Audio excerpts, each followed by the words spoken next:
Hello all, I'm back with the second tip that we have thought of discussing with you within 1 minute.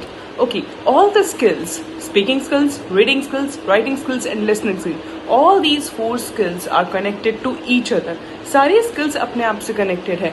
It might sound you कि तो बहुत boring है, whatever she has told बहुत लोगों ने और बोला, but trust me guys, this is really important for you to understand.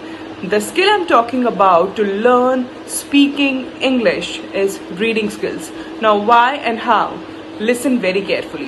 Basically क्या होता है जब आप कुछ पढ़ते हो, you come across with few of the vocabulary, the grammar structure, the sentence structure, everything. So reading is the second tip and most important that you need to channelize yourself. Okay, so please understand कि आपको reading करनी है not for 15 minutes, that is not enough. Please understand you have to read at least for 30 minutes. आपको कम से कम 30 minutes devote करना है from the entire day to read anything.